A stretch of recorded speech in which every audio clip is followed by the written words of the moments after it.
Jeudi, c'est 8 novembre 2024. Mesdames et messieurs, gros point yo cap dominé. Actualité à matin, nous charger avec des nouvelles. Nous charger avec nouvelles. Et nouvelles yo pas douce du tout matin. C'est nos périodes côté que nous pral obligé préparer nous pour nous commencer nouvelles yo. Mesdames et messieurs, faut que moi dis non cyclone non déjà commencé dans le pays États-Unis. Les m'a parlé de cyclone non, m'a parlé de cyclone républicain yo qui déjà commencé dans le pays États-Unis. C'est le cas de un programme Biden te mette pour immigrants yo. Eh bien, un juge dans le pays États-Unis déjà éliminé hier pendant que n'a parlé là hier bien tard de l'après-midi, un juge éliminé un programme Biden te mette pour immigrants illégaux yo. Donc, n'a Donald Trump qui déjà nommé SUIVES comme moun kap nan poste et chef cabinet dans Maison Blanche là. Mesdames et messieurs, les nouvelles sont mauvaises. Donald Trump a affirmé que pas gain prix pour projet expulsion massive qu'il te promet là.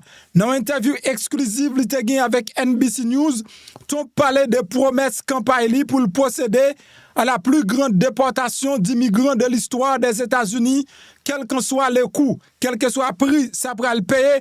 Donald Trump dit pas que personne qui a empêché pour ne pas faire ça, il te dit il pourra le faire. Ça ne relève déportation massive là, mesdames et messieurs. Programme Donald Trump gagné, programme budgétaire Donald Trump là, et l'a fait face avec sa donc yon programme et l'a fait face avec un défi budgétaire. OK, programme économique Trump là, quand elle dit il va réduire taxe bien sous TEP, la réduire taxe sur overtime, on paquet de taxes li dit la réduire la couper plusieurs côtés, mais il va le faire face avec ça un défi budgétaire. Les grandes questions à poser, est-ce que Donald Trump prend suffisamment l'argent pour le capable de dire toute taxe la réduire? Est-ce que ça peut pas effondrer pays les États-Unis? L'aime dit nous ça, bagay yo en pile. 2 millions de moun risquent perdre assurance maladie après victoire Donald Trump selon NBC News. Subvention pour acheter une assurance et sous marché et faudrait que aclan l'état doit expirer dans fin année 2025. Si li pas prolongé, mais couverture ça capable devenir inabordable pour un pile moun. Ça veut dire pile moun te gen ti moyen subvention gouvernement Joe Biden nan te bay et dans 2025 lan cap expiré. Mais mesdames et messieurs, tout le monde sa yo gen chance pour yo rete là sans yo pas gen assurance maladie. En tous les cas, nous faisons choix, nous continuer et responsabilité. Nous avons Vladimir Poutine qui félicite Donald Trump et a affirmé que là aussi prêt pour le capable de dialoguer. Et dans la même interview, ça, Donald Trump lui-même avec NBC News, il fait connaître, il peut parler avec Vladimir Poutine. Et même Jean te dit dans 24 heures, guerre en Ukraine, l'a obligé de camper. Donc, pour gagner ça à camper, Ukraine a obligé de céder quelques terrains et c'est une raison de Donald Trump, c'est un moyen de Donald Trump prévoit pour l'utiliser pour aimer camper guerre ça. Ça veut dire terrain là où si tu déjà prend, fait Ukraine, fait là aussi cadeau et puis pour travailler capable commencer. Là aussi, il a déjà félicité président Donald Trump. C'est ça Poutine fait connaître. Il félicite Donald Trump et affirme que il est prêt pour commencer dialogue avec président républicain. Yon employé qui dans le gouvernement actuel là, monsieur c'est Parol, lui c'est directeur général donc de réserve fédérale. Donc monsieur déclaré lui-même, lui pas prêt pour le capable démissionner dans poste li. Si toutefois Donald Trump t'a demandé pour l'aller, lui-même lui dit, lui pas fait yon pakita, lui pas fait yon panago parce que réserve pays a, lui pas gel pas vle la gueule bay républicain yo contrôler. Mesdames et messieurs, m'a rappelé que pays a rouge parce que yo contrôlé chambre, mais yo contrôlé Sénat et yo contrôlé également parti et yo contrôlé député également. Donc chambre des représentants, yo contrôlé également. Ça veut dire c'est républicain en haut, républicain en bas, républicain derrière devant. Pas grand rien Donald Trump voulait faire, li pas fait. Et l'aime dit contrôler là, c'est pas contrôler avec deux trois green vote. Non mesdames et messieurs, c'est contrôler catégoriquement. Bagay qui me pral kito ou là, ça veut dire bagay yo difficile. pour les États-Unis d'Amérique dans le dernier moment. Donc, même m'a dit nous mêmes qui c'est businessman, nous mêmes qui gagne business, qui fait business nous pas besoin de fatiguer parce que tout le monde qui n'a fait comme pour le faire comme dans le pays. Donc, monde qui pas la donne malheureux pas la donne, pouvoir ça pas pouvoir malheureux, il pas rien pour louer avec malheureux. OK, quittez ça sous contre grand nèg malheureux pas la donne. Donc, non républicain malheureux pas la donne, mesdames et messieurs. En tous les cas, c'est choix peuple a fait, mais yo obligé assumer responsabilité yo, mais l'aime dit nous ça pour aller gan pile en pile courir dans pays.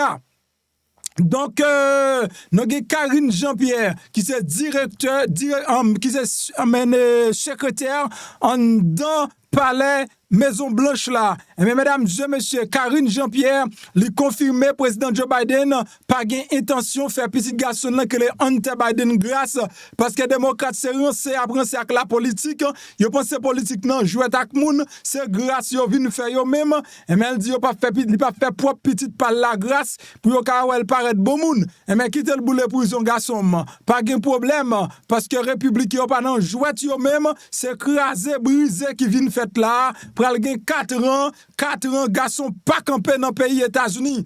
M'abdou en parlant de Karine Jean-Pierre, dans premier briefing, Karine Jean-Pierre te gen hier là, c'était de l'eau dans les yeux. Et m'abdou nous journalistes qui posé question, c'est avec l'âme aux yeux. Personne pas capable comprendre côté moun ça au sorti qui votait Donald Trump là. Pas gen moun connaît côté au sorti. Est-ce que c'est américain yo?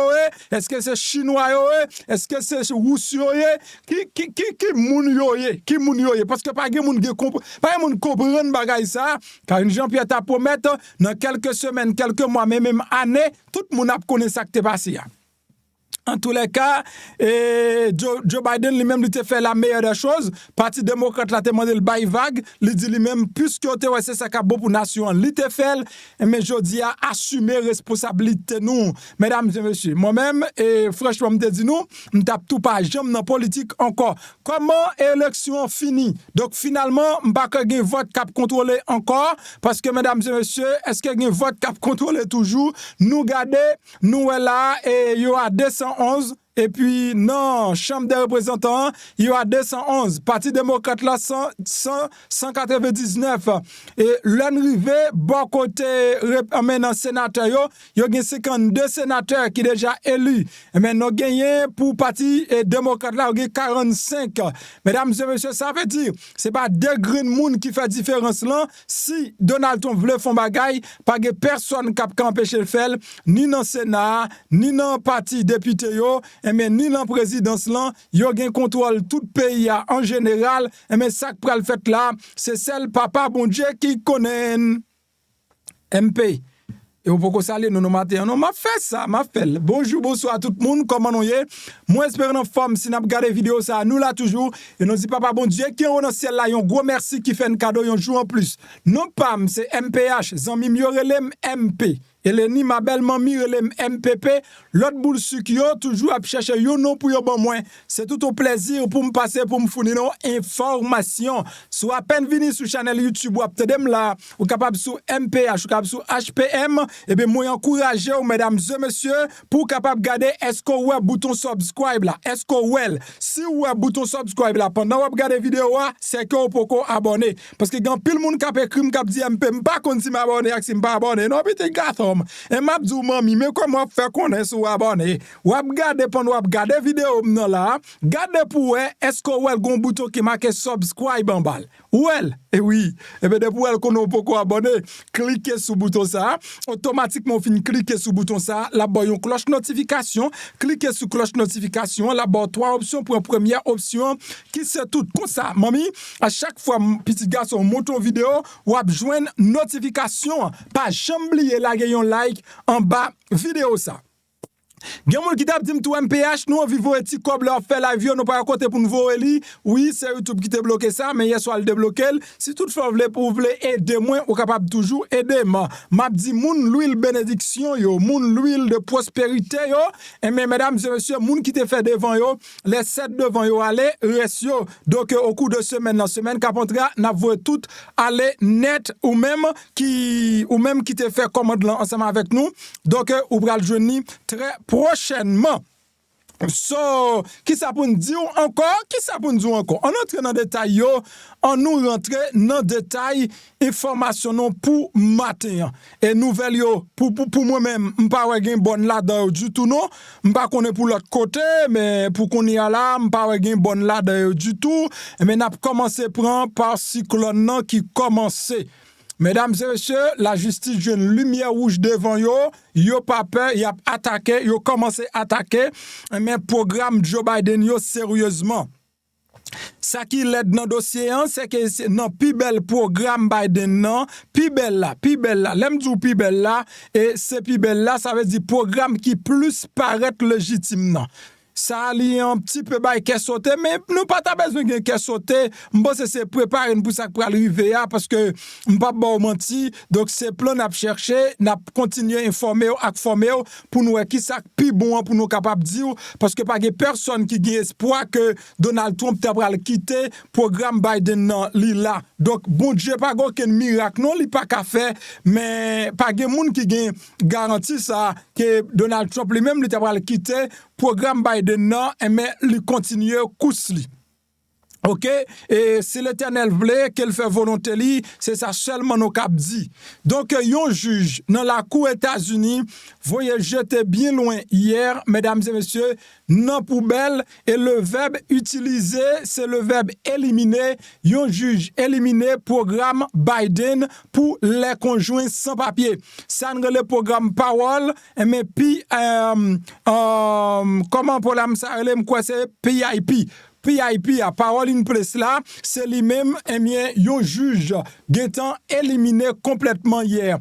Qui ça juge l'a dit, c'est détail ça m'braloué ensemble avec là, yon juge fédéral que dans la Cour Texas exactement côté gen bon républicain yon juge fédéral dans la Cour Texas et validé hier jeudi yon nouveau programme administration Biden nan et qui te cherché ouvrir une voie à citoyenneté américaine à des centaines de milliers d'immigrants sans papier qui mariés à des citoyens américains. Décision ça, littéralement par juge J. Campbell Baker dans le tribunal fédéral district Est Texas. Il intervient quelques mois après que 16 États qui dirigés par républicains sous la conduite du procureur général Texas Ken Paxton, ont déposé une plainte qui affirmait que l'administration Biden non, li pas de autorité légale pour te mettre en œuvre programme ça. Dans le mois d'août là, juge Baker était temporairement bloqué initiative là quelques jours seulement après que programme non lui-même était rentré en vigueur. Automatiquement Donald Trump lui-même li gen pouvoir mais juge là li éliminé complètement mais programme ça. Hier jeudi dans décision 74 pages, il était expliqué que l'administration Biden n'a pas de autorité pour te créer programme Parol là mais qui t'a peu de chance à une série de monde pour y rester en place dans le pays États-Unis sans que yo pas rentrer dans Parol yo et en place l'entrée en fonction du président élu Trump en janvier. Donc, qui aurait peu de chances de rester en place après entrer en fonction président Trump, donc dans le mois de janvier. Ça veut dire, un programme, nous connaissons automatiquement Donald Trump lui-même, il est arrivé dans le mois de janvier. Oui, Donald Trump était capable de camper le programme ça, mais monsieur, il pas tant Donald Trump venu dans le pile, mais il a commencé à éteindre lumière sous programme Biden. M'a dit que c'est un programme qui était plus légitime. M'pas dit programme Parol là pas légitime. Programme Parol là, c'est un programme discrétionnaire. Gouvernement lui-même lui prend décision, lui mettel. OK, il prend décision, lui mettel. Donc Moun qui rentre dans le programme Parol là, ce sont des moun qui pas gain aucune connexion, ça veut dire pas besoin de connexion familiale aux États-Unis pour te rentrer dans Parol là, on zami te ka appliquer pour etc. Mais moun ça yo Parol ça yo campé a, ce sont des moun qui gagne mari yo ou bien madame yo, c'est citoyen américain. Mari yo ou bien madame yo, c'est citoyen américain. Cap travail qui gagne plusieurs années dans le pays, cap contribuer dans l'économie pays, et tandis que ce programme, ça, bien, mesdames et messieurs, yo éliminé en premier. Pendant ma parole là, programme ça était là, li pas là encore, et il y a des gens qui ont demandé est-ce que Biden a fait appel? Non, dans dernière limite là, c'est temps perdu. Démocrate, c'est à refaire la classe, donc là, pas gagné aucun effet appel. En règle générale, immigrants yo te rentré illégalement aux États-Unis, yo doit quitter pays pour yo capable recevoir un cadre vet, ça prend des années. Programme Biden te mette en place depuis une semaine non, l'État permet à moun qui marie avec des citoyens américains pour rester dans le pays pour accorder ça système immigration relais libération conditionnelle. Yon statut qui protège également pour yo pas triver déporter moun sa yo. Ça veut dire là, mesdames et messieurs, mais ça qui le passer là, et bien automatiquement Donald Trump monte. Premier bagage Donald Trump pour le faire, c'est déporter. On paquet nèg qui gen madame yo là, c'est déporter yo. On paquet moun qui gen mari yo là, mais c'est premier bagage Donald Trump pour le faire, c'est déporter moun sa yo, voye yo retourner dans pays côté où t'es sorti. Quel que soit pays où t'es sorti, ou obligé retourner là-dedans parce que programme Parol in place la campé et automatiquement le campéen bagala pral du. Alors nous voter Donald Trump, ça veut dire nous pas besoin madame nous rester avec nous. Nous voter Donald Trump, nous te veut dire pas besoin mari nous rester avec nous, mais il y a déporté yo pour nous-mêmes parce que nous te dit donc c'est économie plus intéressée. Mais ok, ma pour qu'on toi pral pour un clé coup. Donc si c'est économie plus intéressé, c'est Trump pour te voter, yo bon Trump pour non plamer, jodi alors besoin pour un clé coup ou obligé payer un billet pour rentrer à Haïti parce que yo pral déporter madame. Qui moun yo est? C'est pas ou même qui rentre illégal là, qui te rentre légal là. OK, ou te de madame mariée. Ou même que ma ou tal marié avant Haïti ce domaine ou même qui rentre avec un visa K1 ou pas la donne et pas ou même non y a déporté c'est moun ça qui aux États-Unis qui rentre illégal qui joue non blanc prend yo qui joue non gringo prend yo qui joue non citoyen qui citizen prend yo c'est moun ça qu'on y a qui prêté illégal qui était déjà illégal y a déporté yo. Les États dirigés par les républicains ont déclaré que l'effort ça non seulement créer des coûts pour l'État, mais il constitue également un attrait pour migrants. Le tribunal vient accéder à demander abroger programme illégal libération conditionnelle ça qui te mettait en place par administration Biden qui te permet à étrangers qui en situation irrégulière rester dans pays noir après te fin traverser frontières, c'est une énorme victoire pour l'état des droits. C'est ça, et Andrew Bailey déclaré sur les réseaux sociaux qui s'est procuré général dans Missouri, qui c'est une non-état qui t'a contribué à dépôt de plainte ça. Avocat qui travaille avec migrants qui te soutenu l'initiative là, yo déclaré que décision li constitue un coup dur pour un système immigration qui déjà en prise avec bien plus de cas et yo même yo pas capable de traiter. Yo dit c'est extrêmement décevant parce qu'il s'agit d'une série de monde qui là depuis de nombreuses années, des monde qui t'a pral progresser dans le système immigration d'après Don Benger qui sont avocats spécialisés dans l'affaire immigration, li soumettent une note en faveur politique administration Biden avant annonce lien. Désormais c'est ça le déclaré, dossier yo apprend en pile année et y a engorgé encore davantage et système non. Rebecca Shi qui est directrice American Business Immigration Coalition qui te défend programme non, lui déclaré que progrès li c'était une tentative mal visée. Donc, à un moment donné, dirigeant républicain doit représenter toute famille dans l'État au lieu d'opposer à toute mesure raisonnable qui a été prise. C'est ça le déclaré dans un courriel. Sondage montre que 41% électeurs donc, de Donald Trump qui est favorable à un statut légal pour conjoint sans papier et qui pas papier et qui pas papier qui sont des citoyens américains. Donc, citoyens américains, ça veut dire qu'il y a madame illégale, malheureusement. Malheureusement, c'est ça sondage montré dans l'électeur Donald Trump qui est favorable à un statut légal pour les conjoints sans papier de citoyens américains. Est-ce qu'on entend de ça sondage dit? 41% dans l'électeur Donald Trump, ce sont des gens qui étaient éligibles pour le programme ça à tout. OK?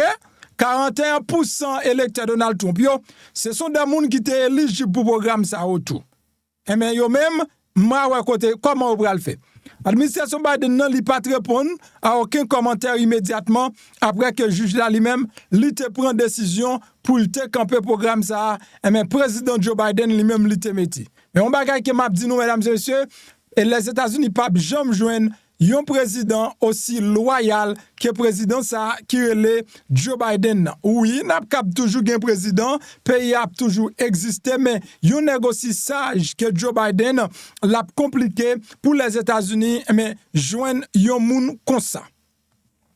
Moi-même, mesdames et messieurs, malheureusement, si je pas bonne nouvelle là, c'est que moi, à fort du mal, moi obligé baou nouvelle là. OK, forme bonne nouvelle là, j'ai nouvelle là ya pour qu'on connaisse qui ça va faire. Mes amis, m'te dit nous, moi-même depuis longtemps m'a ba un petit conseil, si ça arrive bien, si arrive mal, ça pour nous faire. M'te dit les jeunes qui sortent de domaine surtout, pas prendre tout ça non gain acheter rad, acheter pile rad, acheter ceci, acheter cela, semble petit cop nous, make sure non gain petit cop de côté, make sure non gain petit cop de côté. M comprendre rad là important, mais make sure non gain petit cop de côté. Et seul papa Boudjou qui connaît qui ça pral passer. Au sujet de premier discours, Donald Trump là, et Donald Trump te présenté dame ça qui c'est Suzy, et bien Suzy Walls et Donald Trump nommé madame ça lui-même et comme poste chef cabinet, non poste chef cabinet Maison Blanche là. Et le président Elimine donc il tourne vers principal assistant politique là pour occuper un poste clé dans Maison Blanche. Donc c'est madame ça et qui serve Donald Trump là. Derrière tout ça Donald Trump a fait là, c'est lui-même qui tout ça. C'est lui-même qui derrière tout ça, c'est Suzy. OK, c'est Suzy. Président élu Donald Trump, lui nommé hier jeudi à Suzy Walls, qui c'est stratège et dans l'État Floride qui dirigeait opération politique depuis près de 4 ans dans poste chef cabinet Maison Blanche pour nouvelle administration Donald Trump pral gen là. Il s'agit de la première annonce d'emploi qui est faite, cette première annonce d'emploi. Et bien, Donald Trump lui-même l'a fait depuis victoire dans l'élection qui se passe mardi. Et conseiller Lio tapton avec un pile impatience pour être capable de commencer à dévoiler, mais qui moun li pral mette dans gros rang yo, dans le gouvernement pour monsieur te commencer peupler gros rang yo, chef ceci, chef intel, ministre ceci. Donc c'est ça qui pral passer là, directeur X, directeur Y, c'est ça qui pral passer là, mesdames et messieurs, quoi me souvenez dans DHS, nous pral de l'autre monde, dans USCS, nous pral de l'autre monde, c'est comme ça des blozay là pral commencer débraquer sous nous.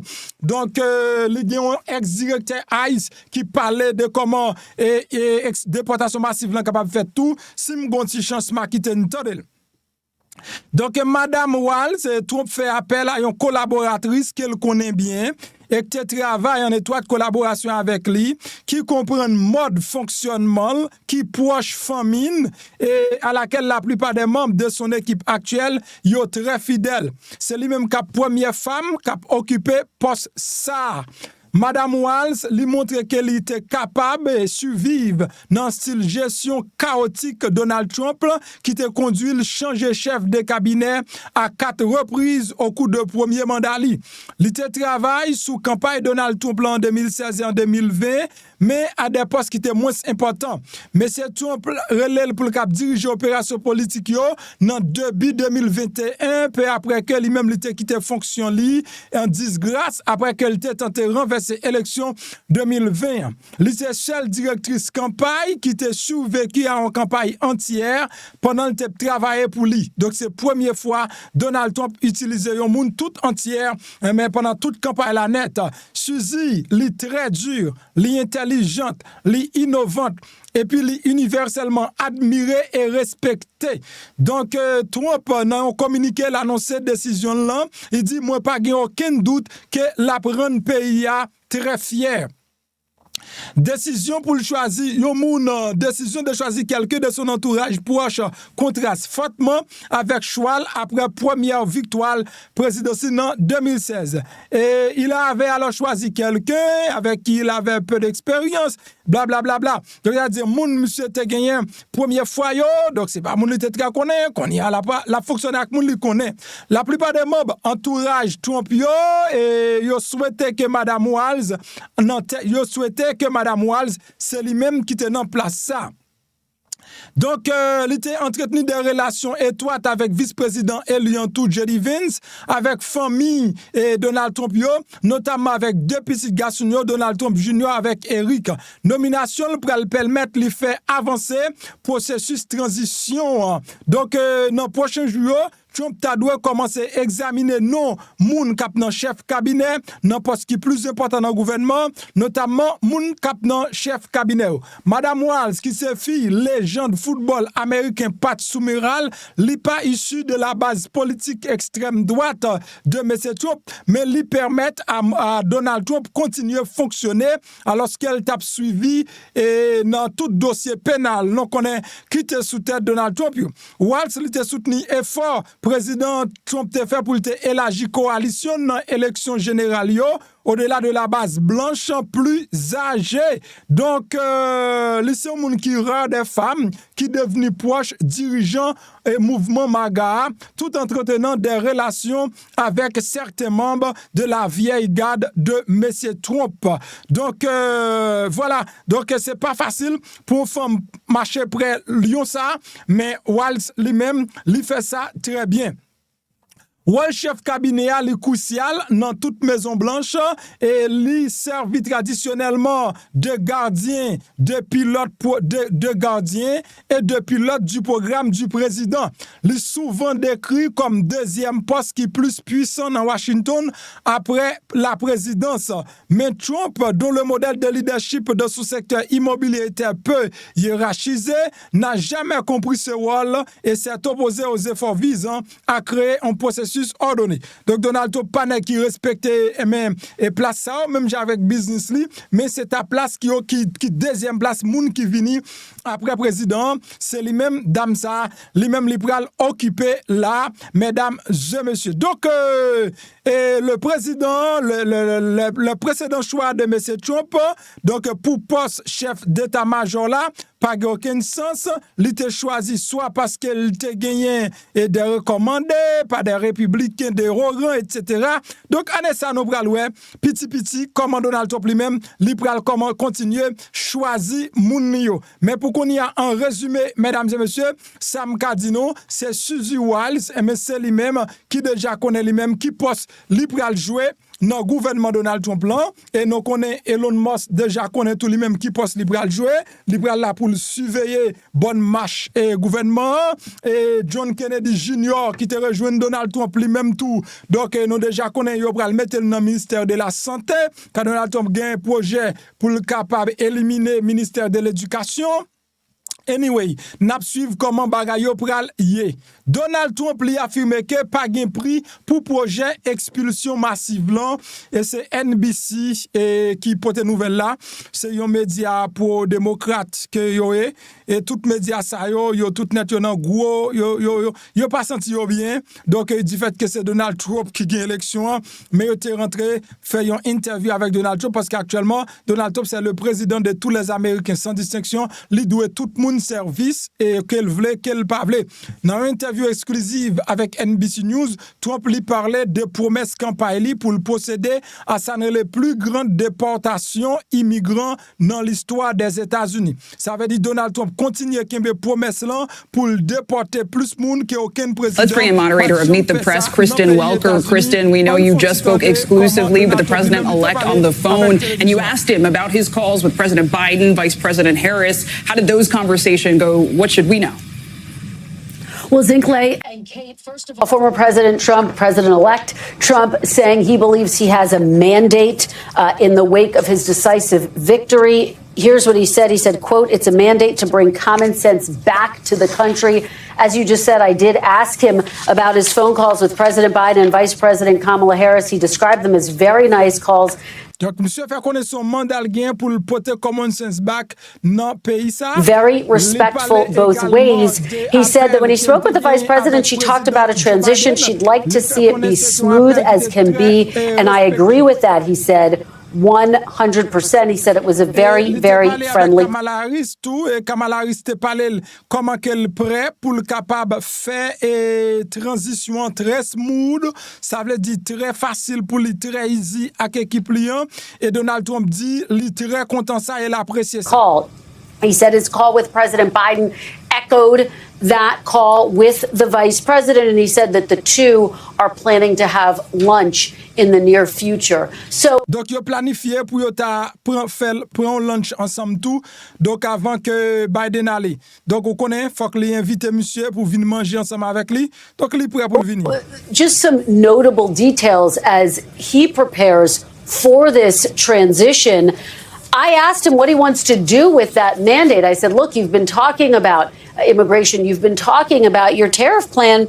And he really highlighted the need to make the border safe and secure, indicated that would be among the first orders of business that he would tackle. And I asked him, well, what is the price tag to this mass deportation plan that you have talked about? What specifically would it look like? How would it work? And he said, there is no price tag. You have no choice. So that. Donc, là, yo demandé monsieur qui pris et dossier déportation massive là, dit là ou pas gain choix, donc pas gain prix. Donc c'est premier bagage li pral faire automatiquement l'arrivée dans mois janvier, c'est sécuriser mes frontières yo et arranger frontières yo et puis déportation massive là par. That was another really notable part of our conversation. This was a brief conversation, lasted about 15 minutes. He notably said he's spoken to about 70 world leaders. I said 70? He said, yeah, about 70, including President Zelensky. He said he hasn't yet spoken with President Putin, but anticipates that he will. Il déjà parlé avec 70 leaders mondiaux et là-dedans, il parlé avec Zelensky également. Do so. Of course, he's talked about wanting il peut parler avec Vladimir Poutine, mais il a fait ça très prochainement. To end that war within 24 hours. A lot of people hear that and say, et il toujours mentionné que pour terminer guerre Ukraine dans 24 heures. well, that would mean that Zelensky, Ukraine would have to give up some territory. Ça veut dire Zelensky dans Ukraine, il doit abandonner quelques territoires. He has been quite defiant, though. He believes he can get that done. So we'll continue to track that, but a really notable conversation with the new president-elect. Well, and Kristen, you've spoken with the president-elect many times over the years, on camera, off camera. How did he sound to you today compared to previous interviews? Can you give us a vibe check? It's a great question, Kate. He sounded quite bullish in the wake of his decisive victory. He talked about the fact that there has been what some are calling a realignment, the fact that you did see an increase in support for him amongst various groups, from Latinos to young men, low propensity voters, which we called them on election night, as well as even some women who came out in larger numbers than you. Et donc, la comparé conversation, le qu'on gagne avec Donald Trump avec conversation, donc, le gagne qu'on y a. Donc, monsieur qui a semblé le bullish. Donc, because, ça qui passe, c'est que Donald Trump n'a même pas celle d'avoir l'élection de façon ça. Donald Trump t'es toujours à crier à la défense, t'es toujours pensé qu'il y a fraude, qu'il y a ceci, qu'il y a cela, c'est lui-même qui a perdu. Et puis à son grand étonnement, regardez l'Ouest, c'est lui-même, yo bail élection, qui sont pas même capable de comprendre comment bagay ça a fait lui-même. you would anticipate. And so it was a really notable conversation, and it's clear he believes, again, that there is a mandate. He talked about the fact that Republicans now control the Senate. He said he's very honored by that, honored by the role he believes he played in helping to make that happen, and of course continues, like the rest of us, to watch what will happen in the House quite closely to see if, in fact, Republicans do control all two chambers of Congress as well as the White House. I heard you asked also if Susie Wiles, his campaign head, will be the chief of staff. What did he say? I did. I asked him about that. He had very strong things to say about her. He said she would certainly be a contender. She's great. I said, Senator Tom Cotton, we are hearing, is not going to enter the administration. It's our understanding that he's looking at a potential leadership post in the Senate. And he had some very positive things to say about Senator Cotton as well. No surprise, Senator Cotton's been one of his top allies. He says, I think he's fantastic, somebody that I would think of to join his administration. But he's a very important senator. And I hate to take people out of the Senate. So he also said Senator Cotton is someone who he thinks a lot. Donc, gamon dans Sénat, m'stade pour faire sénateur li bien remen, pour ta prendre faire partie cabinet a, c'est moun qui très important, mais malgré ça, li pas remen, mais retirer moun dans Sénat. C'est ça que k'ap dit dans journal là, président Elia Donald Trump li déclaré by NBC News que youn nan première priorité li, c'est prise en de l'elle prend fonction dans janvier là, c'est rendre frontières solides et rendre puissantes.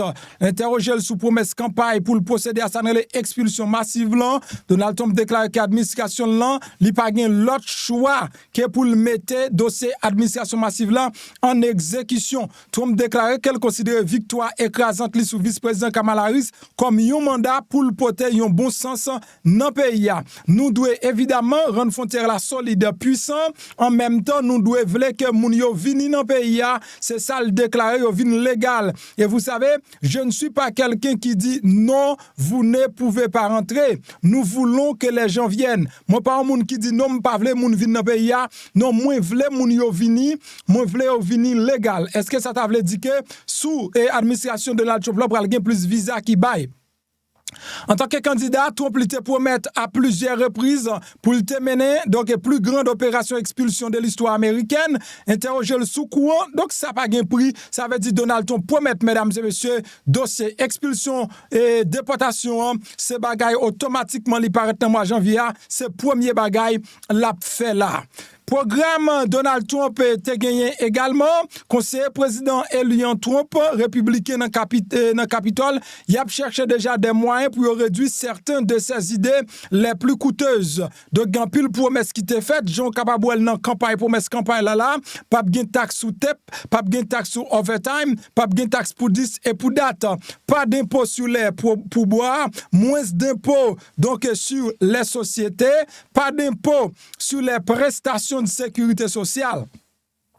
Et série de réductions impôts proposées par le président Elian Donald Trump au cours de campagne victorieuse Lian, sous forme slogan vaguement défini, yo pral koun y a fait face à sa examen budgétaire dans Washington, alors que républicains yo même yo sous point pour yo contrôler deux chambres congrès yo, ka pour ouvrir voie à plan Donald Trump yo. Ça veut dire Donald Trump pral plus facile pour ka prendre n'importe décision parce que Jean wap gade là mesdames et messieurs, et Jean wap gade là en l'air, ou après que là c'est républicain qui dans chambre des représentants, là c'est président 295 contre 226 pour Harris, et là nous dans Sénat 52 sénateurs et pour républicains contre 45 pour les démocrates. Ça veut dire pas aucune possibilité là pour moun sa yo et yo pas contrôler tous les deux chambres.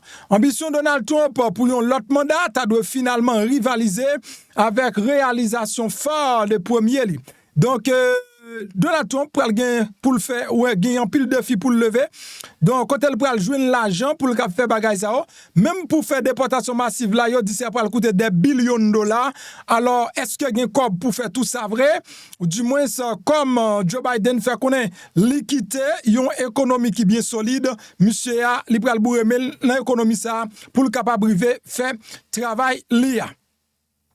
Et puis mauvaise nouvelle, ça li pral frapper ou même là qui te gain temps et gagner ti subvention ça pour assurance maladie.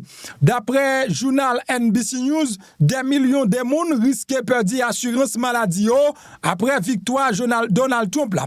Subvention pour moun yo te acheté donc yon assurance sous marché a dans ça relè Affordable Care Act là, li pral expirer dans l'année 2025 là. Donc si toutefois bagay ça ou pas prolongé, couverture ça yo a devenu inabordable pour un pile moun. Dossier assurance de maladie. Ça c'était programme Kamala Harris, c'est Kamala Harris qui te gagné projet ça. Donald Trump pas jamais gagné projet ça et non sûr certain que Donald Trump a pile possibilité pour le pas renouveler projet ça. Et that's why, donc subvention sont cap expirer dans l'année 2025 là, yo sorti dans plan sauvetage américain 2021 et qui augmentait montant aide qui disponible pour une série de monde qui souhaitait souscrire une assurance maladie dans cadre Affordable Care Act. Plan sauvetage américain li également élargi nombre de monde qui éligible à subvention. Donc les intendants et de nombreuses personnes de la classe moyenne. Date expiration imminente signifie que nouveau congrès et prochain président ta doit décider si on doit prolonger quelque chose que Trump et républicain yo déjà signalé que yo pas soutenu. C'est ça Chris Mickens, analyste recherche en politique santé dans société d'investissement. Donc lui-même il t'a fait connaître Donald Trump pas soutenu plan ça. Si républicains ont fini par remporter Chambre des représentants et en plus Sénat et la Maison Blanche avec un succès retentissant GOPA, je pense que chance que y obtiennent pour une prolongation donc li 5%, li inférieur à 5% d'après Miken. Ça veut dire pour ta prolonger fait de bolke ak là, mesdames et messieurs, c'est 5% chance de gagner. Plusieurs élections importantes dans Chambre représentants restent encore à déterminer. Jeudi après-midi, républicains ont remporté 209 sièges, soit 9 de moins que majorité a selon un bulletin NBC News. En 2024, il y a 20 millions de monde qui te bénéficié d'une assurance maladie grâce avec Affordable Care Act là, selon le Center for Medicare and Medicaid Services. Depuis entrée en vigueur subvention en 2021, inscription dans le plan Affordable Care Act là et paiement réduit à l'été vient doubler. En particulièrement dans l'État rouge du Sud. C'est ça Cynthia Cox déclare. Ça veut dire moun sa yo qui vote Donald Trump là, c'est même moun qui bénéficie Affordable Care Act là. Moun yo pas care de la santé yo seulement care Donald Trump pour venir changer l'économie pour yo et Donald Trump pour venir mettre immigrants dehors, c'est ça qui intéresse yo. Comme Trump pour venir mettre immigrants dehors, Donald Trump pour venir faire yo plus fait Donald Trump confiance avec économie solide, eh bien, Joe Biden lui-même l'équité, yo pense ça Joe Biden fait assez Trump qui capi bien gérer que Kamala Harris, yo voté Donald Trump, mais yo pas jamais pensé avec Affordable Care Act là, cap aider yo pour yo gagner assurance maladie yo, surtout dans l'état rouge yo. Mais mesdames et messieurs, dans l'année qui va rentrer là, n'attend pour nous qui ça va passer, c'est chaque jour n'a gon nouvelle différent, bagay yo pas douce même. Vladimir Poutine qui c'est président pays la Russie, monsieur a fait connaître déjà félicité mais président Donald Trump, président élu Donald Trump pour victoire li et puis il déjà promet que li prêt pour le capable faire discussion yo avec Donald Trump, mesdames et messieurs, de ça qui gagne habitude faire des échanges déjà. Président la Russie Vladimir Poutine li félicité hier jeudi en Donald Trump pour victoire dans l'élection américaine non, li félicité dès qu'il te fait preuve de courage lorsqu'un homme armé a tenté d'assassiner, elle déclarait que Moscou était prête pour dialoguer avec président élien Vladimir Poutine. Dans première déclaration publique depuis la victoire de Trump, Poutine déclarait que Trump s'était comporté comme un vrai homme dans une tentative assassinat contre lui-même alors qu'elle était exprimé dans un rassemblement de campagne dans Pennsylvania. Monsieur était campé pour te dire fight. fight.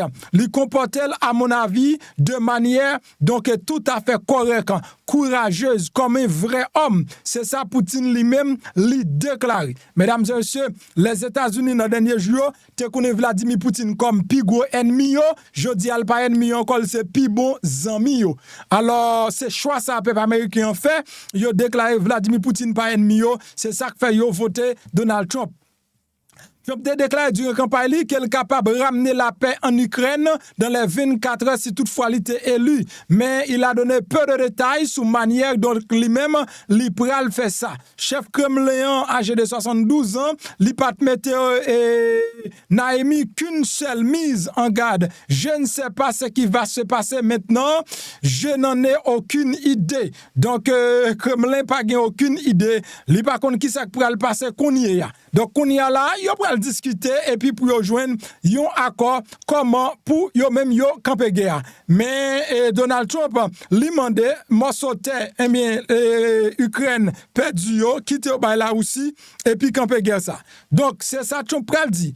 Et si là aussi Ukraine dit non, pas d'accord, mais Donald Trump pas bail yon good à pays qui relève Ukraine pour que les capable continuer guerre, il pas voyer zambali non plus pour continuer guerre contre la Russie, ça no way. Donald Trump pral font bagaille comme ça. Qu'on y a là, Ukraine pral décider est-ce que lui-même la remettre terre yo, la quitter terrain yo bail et pays adverse là et puis lui-même lui continuer dans la paix ou du moins est-ce que la camper en face Donald Trump, la camper en face Vladimir Poutine et puis la bataille. Donc c'est qu'on y a nous pral vraiment est-ce que Ukraine nan li gen garçon nan garçon, c'est qu'on y a nous pral est-ce que guerre ça c'est là aussi qui tape menen ou du moins est-ce que c'est Ukraine qui tape menen, est-ce que c'est l'autre pays qui tape d'elle. Qu'on y a est-ce que l'Europe pral gen suffisamment moyen yo tout pauvre pour tête yo pour yo ka aider Ukraine goumer avec la Russie. Est-ce que pral gen moyen ça n'a suivre. C'est pas tout le monde qui est prêt pour abandonner le job yo. Président américain et nous gagnons Parol qui est directeur général des réserves fédérales là. Mais monsieur ça lui-même lui déclaré lui pas démissionner si Donald Trump t'a demandé pour il t'a quitter poste là. Président de la réserve fédérale c'est Jérôme Parol, lui déclaré que lui-même l'a refusé quitter fonction li et plutôt que prévu. La refusé quitter fonctionne plus tôt que prévu. Si toutefois nouveau président Donald Trump l'État tentait pour il était capable faire mandel pour le démissionner. Ajouter qu'elle pas capable de toute façon et pas être légalement destitué. Dans une conférence de presse qui était organisée à l'issue de la dernière réunion du comité fédéral des Open Markets, il a demandé à Powell si toutefois la quitté direction banque centrale, si Trump t'a demandé pour le faire ça. Lui-même qui était attaqué à plusieurs reprises au cours de premier mandat. Powell répond catégoriquement non. Elle soulignait que de mettre de ses fonctions, lui ou tout autre gouverneur de la Fed avant la fin de leur mandat, n'est pas autorisé par la loi. Il n'est pas autorisé par la loi. Parol lui exprimé après que la Fed lui répondu avec des attentes à réduire fourchette cible de taux d'intérêt de 4 points de pourcentage entre 4,5 et 4,7. Allemand de nèg qui fait chiffre pour plus bien expliquer bagay ici là parce que moi-même il faut que moi dis nous moi pas étudier comptabilité actuellement dans banque là juste compte l'argent et mettre professionnel dans dossier l'argent pour être capable de bonne idée. Non gen KJP c'est Catherine Jean-Pierre.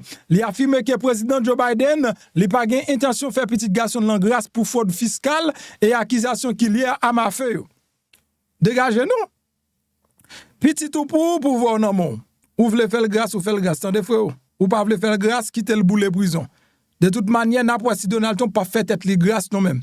Et c'est ça me paraît mais avec démocrates. Démocrates ont toujours une série de fiasco y a fait et on pense politique dans toute fiasco ça. Politique pas dans fiasco ça. Politique c'est politique. Qu'on y a au président, ou perdu chambre des représentants, ou perdu Sénat, ou perdu toute bagaille pendant 4 ans là, nous pas comment ça va le passer. Donc nous gagnons et la haute cour de justice pas sous contrôle ou pas sous contrôle ou c'est l'unique moyen on gagne pour faire un petit garçon grâce ou pas faire ou quitter lui et grâce là tant que son péché lui Mais bonne chose, attendez, porte-parole Maison Blanche là, Karine Jean-Pierre déclaré que le président Biden n'a pas toujours eu intention de faire grâce à petit garçon qui te plaidé coupable des accusations fiscales. Et plaidoyer contre Biden lié panel d'un procès public pour non paiement d'impôts alors qu'elle t'a dépensé sans compte en dépensé ça sans compter en drogue escortée et séjour dans l'hôtel de luxe, vêtements. C'est gaspillé comme ça au tout côté. Requête là te déposée après que yo te reconnaître les coupables de 3 chefs d'accusation de port d'armes dans le mois de juin. Premier petit garçon là président selon procureur te bay menti sur un formulaire achat d'armes obligatoire pendant te affirmé que l'hypat toxicomane ou bien l'hypat a consommé drogue de manière illégale. Après que on te reconnaître coupable de crime non, président Biden indiquait que lui-même l'hypat gain intention fait petit garçon non grâce. Jeudi et yo te de nouveau mandé à Catherine Jean-Pierre et si toutefois président Biden il a intention de faire grâce à Hunter qui était doué condamné pour accusation d'armes le 12 décembre et pour accusation fraude fiscale le 16 décembre.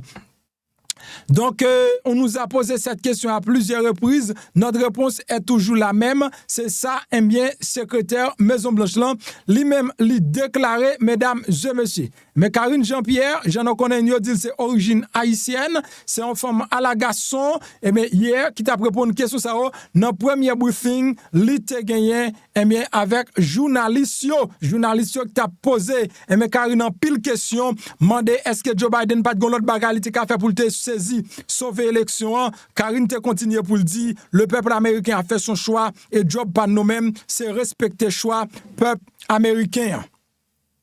La nouvelle yo pas belle, yo pas douce, mais n'a continué à avancer quand même. Possibilité inondation en République Dominicaine et t'as semblé donc là gain pile la pluie cap tomber en République Dominicaine, possibilité pour inondation et la étendue jusqu'à dimanche.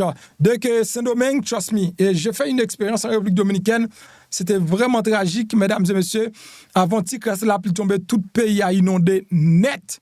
Tout le pays a inondé. On dit que Saint-Domingue, c'est non trou lié depuis le tombé, depuis tout l'eau, yo vient boucher. Et son bagage qui est extrêmement grave. Et that's why que yo moun wap investi Saint-Domingue, gardez qui côté bien wap investi parce que à n'importe quelle heure ou qu'a perdu tout investissement.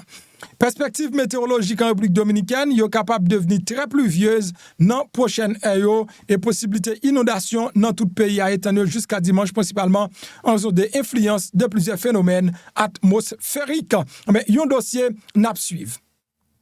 Nous avons pays dans le pays d'Haïti et nous continuons à faire par l'empile.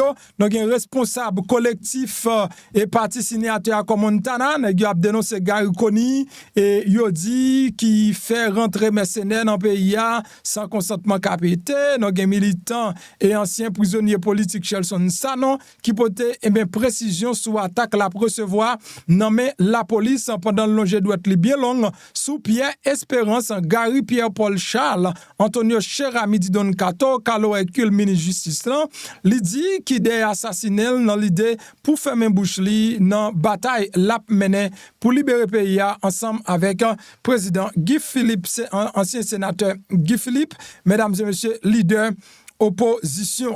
Hier, et c'était vraiment, on va le conclure avec ça. Hier, c'était vraiment génial, façon que nous avons Karine Jean-Pierre. C'est Karine Jean-Pierre, toujours dit Catherine, mais c'est Karine Jean-Pierre. Karine Jean-Pierre, il t'a répondre une question journaliste dans le premier briefing dans Maison Blanche, mesdames et messieurs.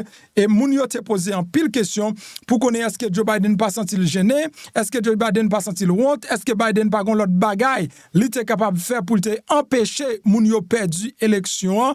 Karine te répond à plusieurs reprises pour te dire que le peuple américain yo fait choix yo. Et le peuple a fait choix yo même pas gagné, yo capable de faire. Donc yo même yo là pour respecter la loi. En résumé, toute question virée tout gens, moun yo journaliste yo très très désolé, soit regarder visage journaliste yo ou après nèg yo très de pas fini, yo pas jamais penser vraiment c'est comme ça bagarre la t'a pral passer, eh bien yo même y a le voter bon, yo même moi-même qui Karine, m't'a dit bon, c'est nous-mêmes qui votons, nous votons parce que c'est lui-même nous besoin, puisque c'est lui-même nous besoin, c'est lui-même nous joindre, job pas nous qu'on y a, non même c'est font passation de pouvoir pacifique, c'est ça Karine Jean-Pierre, lui-même l'état dit avec journaliste yo. Et nous votons, c'est lui nous voulons.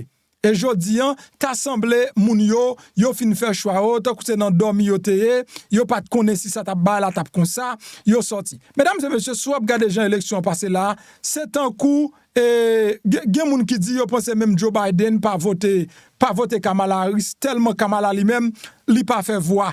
On dirait même Maril pas voter même tellement lui-même li pas fait voix. Donc on dirait madame nan yo prend yo trahil dans tout sens. M'pa kon sou t'a regarder élection avec sou t'a regarder l'ensemble avec moi, sou t'es live avec moi, ou t'as pour Kamala t'a mené au paquet de côté, au moment où elle a été bleu puis au viré en gris, au moment où elle passe rouge. Ça veut dire et Donald Trump pas jamais gon côté elle t'a mené ou elle pas mené, il continue mener jusqu'à ce qu'elle gagne élection et Kamala côté elle t'a mené yo le perdu.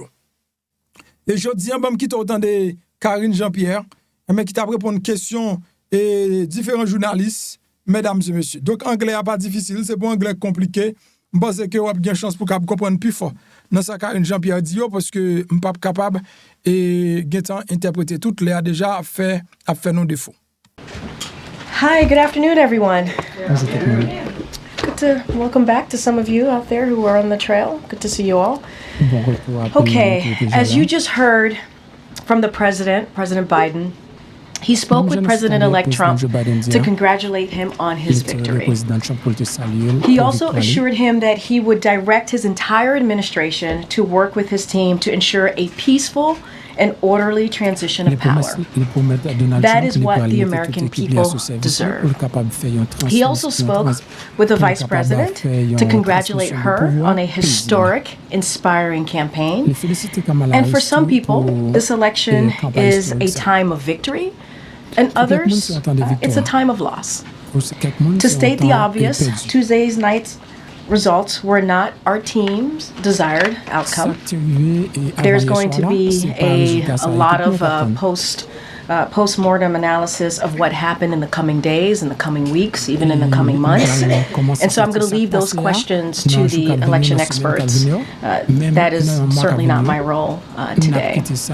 But what you heard from President Biden is that the struggle for the soul of America since our very founding crosses generations and is always ongoing. It is still important today. The President and the Vice President accept the choice the country has made. And because the President has said this many times, you heard him say this moments ago in the Rose Garden, you can't love your country only when you win, and you can't love your neighbor only when you agree. The President also spoke to the importance of the integrity of the American election system. It's honest, it's fair, and it's transparent. And it can be trusted whether you win or you lose. The President and Vice President are proud to be leaving behind the strongest economy in the world. And the President and the Vice President are proud to have changed America for the better. That's going to be their focus in the upcoming remaining days. You heard the President say that we have 74 days left of his administration, and they are going to make every day count on behalf of the American people, regardless of who voted for them. With that, Thanks, Karine. First off, could you have an update on when the President-elect will come visit the President here? So as we said in our statement yesterday after the Vice President spoke at Howard University, our teams, the President obviously invited the President-elect to the White House for them to meet. Our teams, their team and our team are working on that, and we certainly will share once we lock something in the near future. Second, when the President spoke in the Rose Garden a little bit ago, one thing he did not do was take any accountability for his party's defeat on Tuesday night. Does he feel any sense of responsibility for the outcome? Does he feel he should have done things differently through the course of this campaign? So there's a lot there, and let me, if you don't mind, give me a second to unpack all of this, because I think it's important for the American people to hear this as well. Look, the president has spoken to this, and I'll say it again here. He was certainly inspired by the campaign that the vice president ran. When he decided to pass the torch over to the vice president, you saw the party come right behind her, support her, right after he was able to do that. And it's because she was the right person for the job. You heard him say that in 2020, the reason why he selected her as her running mate, because he knew she would be able to do the job on day one. And you heard that obviously once he decided to pass the torch, which he didn't think about, like give any second thought, right? He thought about it and did it. Like it wasn't something that he gave a second thought to, as I just said. He knew it was the right thing to do. And I would want to say as well is that if you look at the 4 years, almost 3+ years, there are some historic accomplishments that they were able to do together, whether it's beating Big Pharma, now Medicare is able to negotiate, whether it's getting a bipartisan infrastructure law, whether it's the PACT Act, the Bipartisan Infrastructure, the CHIPS and Science Act, thank you so much. These are things that were able to get us out of the pandemic. And you heard me say at the top that the president is proud to leave the strongest economy for the next person that's coming, for the president-elect. And that's what they're going to inherit. But with all of that said, and this gets to your question, despite all of the accomplishments that we were able to get done, there were global headwinds that because of the COVID-19 pandemic, obviously COVID-19 led to disruptions with the supply chain, and it had a political toll on many incumbents. If you look at what happened in 2024 globally, and that's part of what you saw, right? You saw that there was a political toll on incumbent parties around the world here. Now, I'm going to be very mindful and leave the political analysis to the pundits. They're going to dig in, they're going to look under the hood, they're going to see exactly what happened. But what we saw 2 nights ago was not unusual to what we have seen from the incumbencies around the world on the global stage. To restate my question, does the president feel any responsibility for the outcome? The president understands that he's going to respect the will of the people. That's what he understands. He understands that the American people made a decision, and he's going to respect that. He believed he made the right decision. When he stepped aside, decided that he wasn't going to run, he automatically... Guys, here's the thing, and we can't rewrite history. We have to remember what happened in 2022. 2022 is a perfect example, actually, because when we came out of 2022 midterms, we saw a successful midterms for any new administration in over 60 years. And it was because of the president's policies. Let's not forget that all of the accomplishments that the president did, again, I had listed the bipartisan infrastructure legislation, CHIPS and Science Act, the Inflation Reduction Act. Those are popular with the American people. They are. Those policies were indeed popular. And that's what got us through the 2022 midterm. It was supposed to be a red wave. That didn't happen.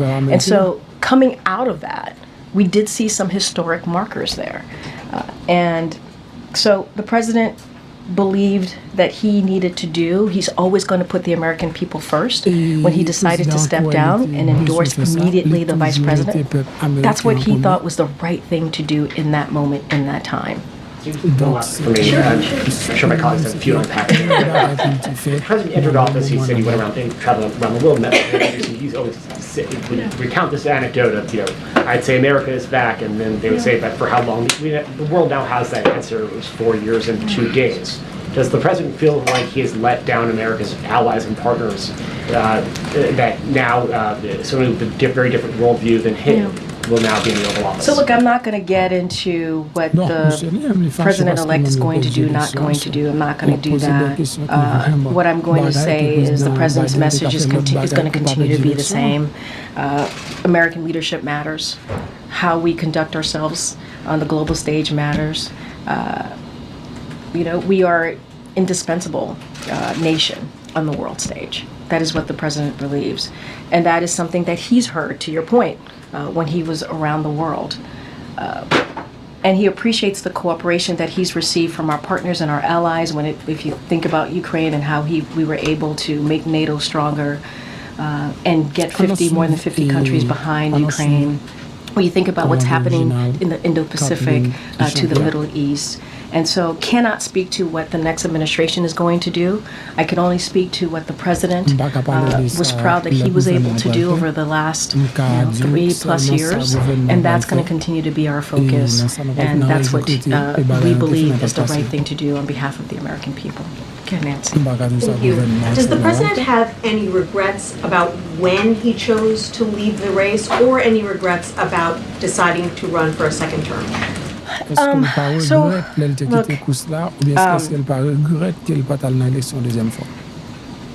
The president is very proud of what he was able to accomplish. He was very proud when he made that decision to hand over the torch, pass the torch to the vice president. He believed it was the right decision to make at that time. He believed that she was ready. She was ready to lead on day one, and has been very proud in what he's been able to deliver. And as I was talking to Zeke, or answering Zeke's question moments ago, what we saw 2 nights ago was certainly very much in line to what we've seen in other G7 countries. In incumbencies, the role, the toll that the pandemic took, even though we were able to lead in the world when it comes to the economy, we saw what happened in other G7 countries. And so that is what we believe. Look, there's going to be a lot of punditry, a lot of election experts who are going to have their opinions, who are going to have their thoughts. But the president is very, very proud of what he's been able to accomplish, and incredibly impressed by what the vice president was able to do. Has the president been hearing from foreign leaders about the outcome of this election, and have they expressed any concerns to him? What has his message been to them? So, I don't have any calls to read out about the president speaking to foreign leaders. It's only been two days, as I just mentioned, and so don't have anything for you to read out. But it's very much, what I just said moments ago about his message to world leaders about how important it is to have our participation, Americans' leadership on the world stage, and what that means. And we've been able to see that for the last 3+ years, whether it's Ukraine, whether it's the Middle East, whether it's Indo-Pacific. A lot of that, making NATO stronger, was certainly the president's leadership. And that's what other allies and partners, that's what they rely on us on. And so we're going to continue to do that. That's going to be our focus in the next 74 days. I just don't have anything to read out. But our message is America is going to continue to be there. I can't speak to what the next administration is going to do. And the president said today that he's going to assist with the transition. Has the Trump transition team been responsive? Have they taken the steps that need to be taken so far in order to ensure an orderly transition? If you're talking about the MOUs that the transition teams need to sign, as of now, the Trump-Vance transition team has not yet entered the agreements with the White House and the General Services. And our Chief of Staff, Jeff Zients, reached out to the Trump-Vance co-chairs. And so we're going to leave that line of communications open. We're going to be helpful here. We want to have an effective, efficient transition of power. And so we are ready to provide that. As you know, the president invited the president-elect, Donald Trump, to come to the White House. And so once we lock that in, we certainly will share that with all of you. But we're ready. We're ready to assist. We've been trying to be there and be ready to assist in any transition with this, obviously, this transition. And so we're going to reach out, have those conversations, and so I'll just leave it there. Okay. Thanks, Green. Does President Biden believe he could have won if he stayed in this race? President Biden believes that he made the right decision when he decided to step aside and immediately endorsed the vice president, and you saw the party come behind her, support her, and he believed it was the right thing for the American people. He put himself aside. This was not about him.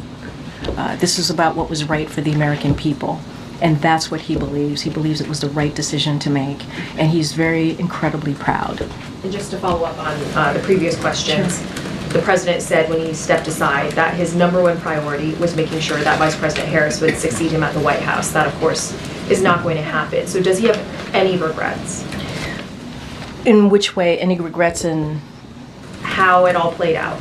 Since I mean, I said this at the top. This was not the outcome that our team had wanted. So are we disappointed? Yes, we are disappointed. It would be false for me to say that we were not. But we also respect. We respect the outcome of the election. We respect what the American people voted for, wanted. And so because of that, the president is also going to make sure there is a peaceful transfer of power, because that's what the American people deserve. And so, not going to get into analysis here of specifics of what happened, but what we know is the results. And so, are we disappointed? Of course. Of course. But it is important to make sure that what the American people decided on, what it is that they wanted to see, that we respect that, and we'll do that. And what are the president's top priorities in the next 70 or so days? When Trump comes in, he couldn't do quite a bit of what President Biden has put in place for executive action. So a couple of things. Again, I'm not going to get into hypotheticals here about what the president-elect is going to do or not do. I can tell you a couple of our focus, things that we're going to focus on in the upcoming 74 days. And we're going to make sure that we keep the government open. We're going to deliver assistance for communities devastated by Hurricanes Helene and Milton and other recent disasters. We're going to pass the NDAA, that's important. And we're also going to make sure that we confirm well-qualified judicial nominees. That's going to be certainly our focus in the next 74 days.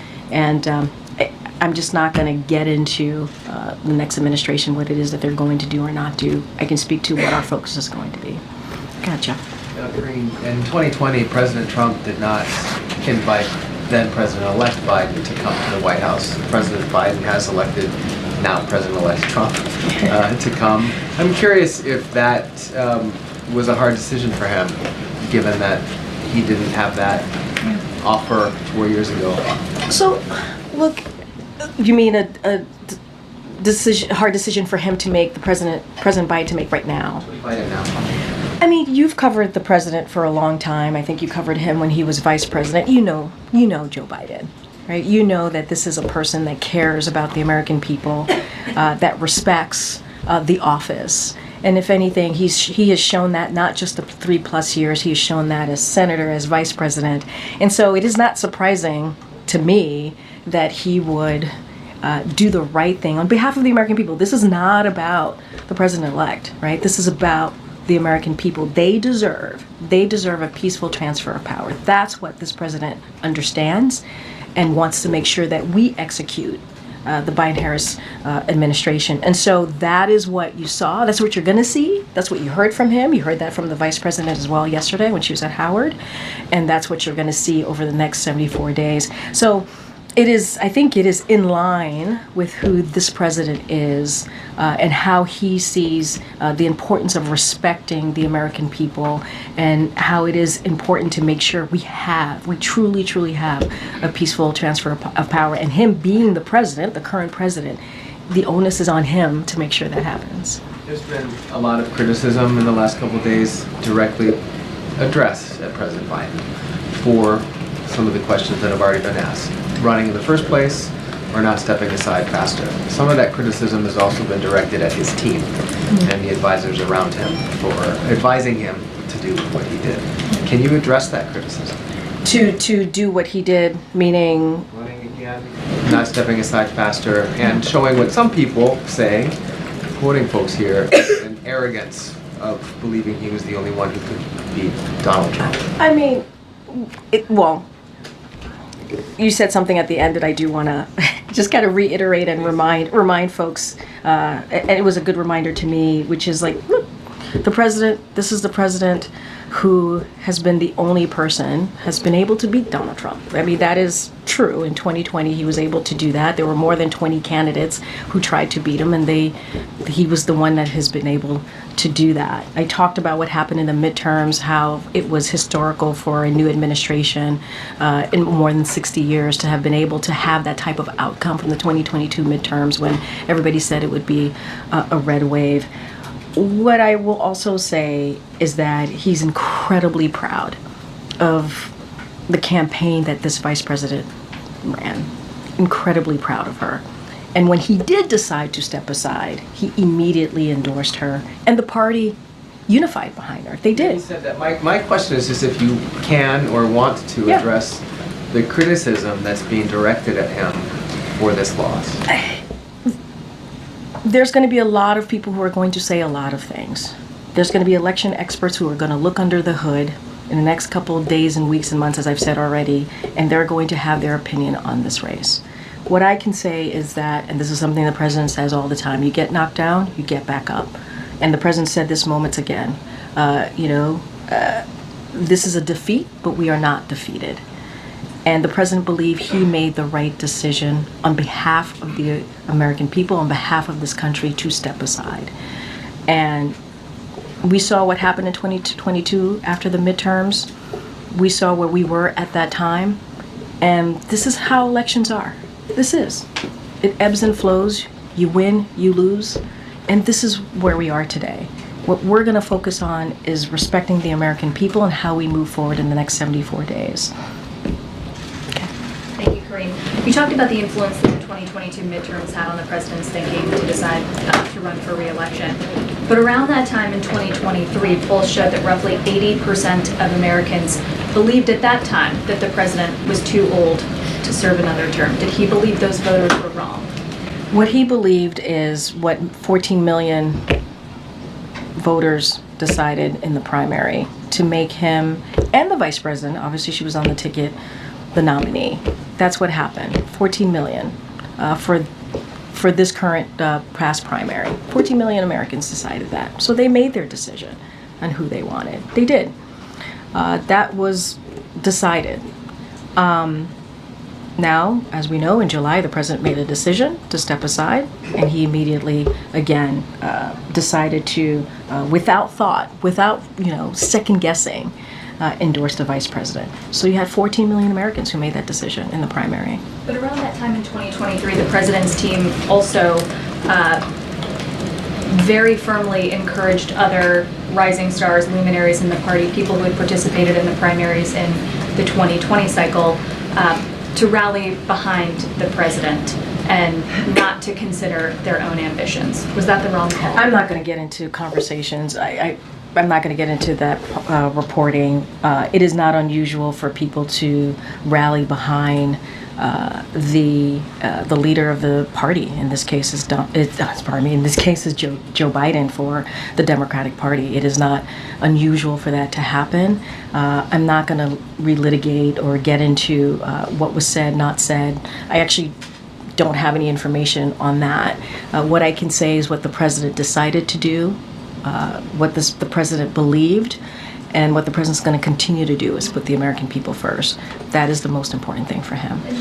Does the president have worries about what the country and what this office will look like after January 20th? Look, the president is going to certainly, again, respect what majority of Americans decided.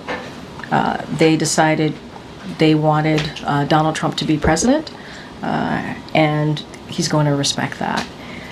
I don't want to get into hypotheticals about what's going to happen in the next administration, not happen in the next administration. We are proud. The president is incredibly proud of what he has been able to do for the American people. And that's going to continue to be his focus. I talked about the legislative focuses that we're going to have in the next 74 days. And he wants to continue to implement those historic legislations, now laws that he was able to get done. And, the next administration is going to inherit a strong economy, which he's very proud about. But I think for now I'm going to leave it there. And does the president hope to meet with the president-elect before leaving to go to South America, where he'll meet with world leaders? What I can tell you, it'll be in the near future. We're going to work that out. Certainly his staff is going to work with the staff of the president-elect to find a time that works for both. I can't say the timing just yet, but certainly you all will know when that occurs. But I can say for sure it will be in the near future. Okay. Thank you, Karine. So does the president believe that he could have beat Donald Trump? What the president believes is that he did the right thing for the American people. I'm not going to get into, what could have, would have. He believed he did the right thing. He believed that the vice president ran a great campaign. He's incredibly proud of what she's been able to do and how she was able to unify the party and how she stepped up and was able to get running with a impressive campaign. And so that's what he believed. He thought it was the right thing to do. And here's the thing, the party unified behind her. And I think that's what is important. He believed he did the right thing. So Republicans have threatened to repeal the Inflation Reduction Act. Mm-hmm. Does the White House have any plans to take any actions to safeguard some of the measures, such as clean energy investments, for instance? So a couple of things. I do want to talk about the Inflation Reduction Act. That is a popular piece of legislation, obviously, that became law. That is, when you think about climate change, the most comprehensive law to be passed to deal with climate change. I talked about beating Big Pharma. When you think about Medicare now being able to negotiate, and not only that, you're obviously to negotiate to lower cost. I mean, there is so much that comes out of the Inflation Reduction Act. Only Democrats voted for it. You have heard us warn about Congress trying to repeal that, and it is popular. We saw what happened when they tried to repeal the ACA, the Affordable Care Act, which became popular and helped tens of millions of people get health care. And so that should be a warning for them. That should be a warning for them, not to go after something that actually helps the American people, that actually delivers on key priorities, and that is actually popular. So I'll leave it there. Go ahead, John. Thanks, Karine. One of the issues debated, discussed quite a bit during the course of the campaign was the issue of reproductive rights. Is the White House, the president, concerned that with a Republican in the White House, Republicans controlling the Senate, a super conservative majority on the Supreme Court, at the very least, we don't know what's going to happen in the House, that reproductive freedoms for women will be rolled back? I mean, that is something that we have said consistently that we are concerned about. I believe 3 national bans on abortion were introduced in Congress. This is something that Republican elected officials continue to go after, the rights for women to make decisions on their own body. Very difficult decision, a decision that should be kept between a woman, her family, and her doctor. And so, it is incredibly concerning. And we're talking about women across the country whose health could be at risk.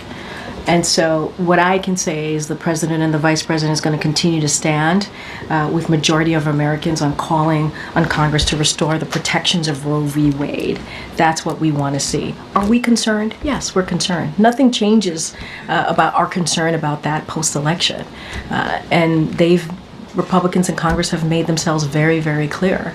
And so we're going to do everything that we can when we have taken steps to protect women and this decision, important critical decisions that they have to make. And so that will certainly continue. You said the vice president ran a great campaign, and yet she underperformed in every state compared with President Biden when he ran in 2020. Why do you suppose that was? I'm not going to do punditry from here. That is not something that I'm going to do. I'm not going to dive into the data. I'm not going to do that. There's going to be plenty of time for election experts to look under the hood, to tinker around in it, figure out what happened. I'll leave that to them to deal with. But I would say she ran an impressive campaign. Some of you reported that. What she was able to do It was impressive how the amount of money she was able to raise, how she was able to put together a campaign around her, right? A campaign that obviously the president built and was happy to hand that over to her, and she stepped up to the moment. Now there's going to be a lot that's going to be discussed about what happened, the data, exactly what occurred, and so I'm going to leave that to them. But what I will say, and I think this is just a data point that I've been talking about what we've seen in G7 countries, what we've seen with incumbencies after the pandemic, because what the disruptions that the pandemic caused, even though we did what we did everything that we could to have policies to get us out of the pandemic and leading the world on the economic front, there were political toll, right? The pandemic led to some political tolls for incumbencies. That's just a data point that I'm sharing with all of you that has been consistent to what we've seen with G7 countries.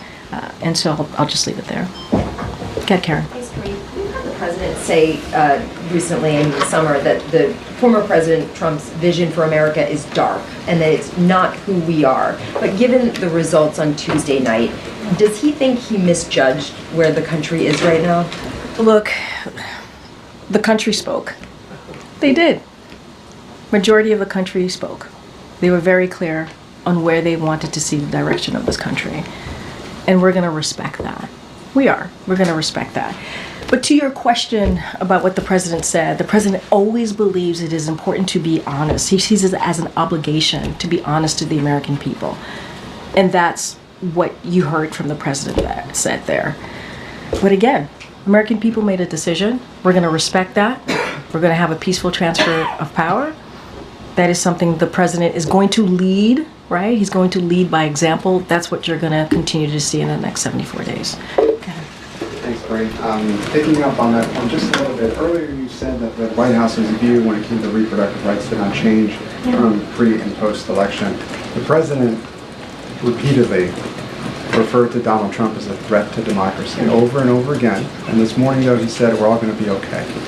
So, was that just political rhetoric? I mean, if you know the president, you know that him saying we're all going to be okay, he's an optimist, right? He believes when you get knocked down, you get back up. We lost, but we're not defeated, right? We suffered a defeat, but we're not defeated. And that is the president's optimistic nature. And it's very similar to the question that I just got from Karen.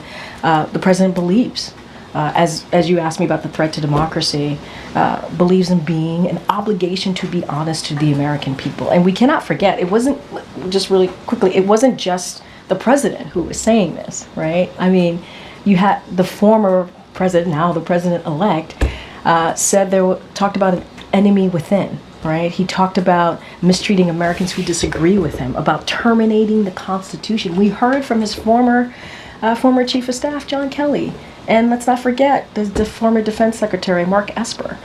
We heard from them and what they had to say. So we weren't the only ones saying that. And the president does believe that he needs to be honest, has an obligation to be honest to the American people. Now we're in a situation where the American people have spoken, and we're going to respect the outcome of the election 2 days ago, because we have to respect our election system. It's important to do that. And at the same time, he's still a leader. He wants to make sure that he shows optimism, right? He wants to make sure that people understand that there is a tomorrow, right? There is going to be another opportunity to have your voices heard.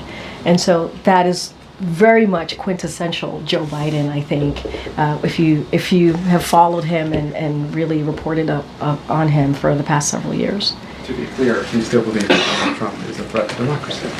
I think that the president was very clear what he stated, and it was very honest.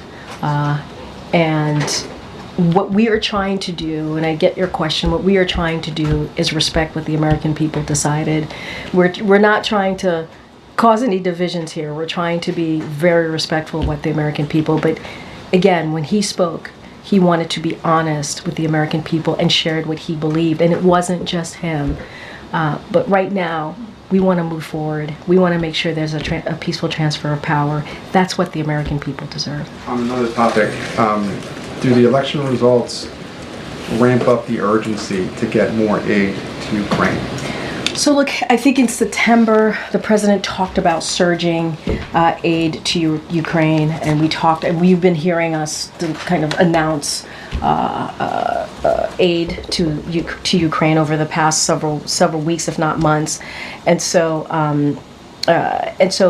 that's not going to change. We're going to surge and get that out there to Ukraine. We understand how important it is to make sure they have what they need.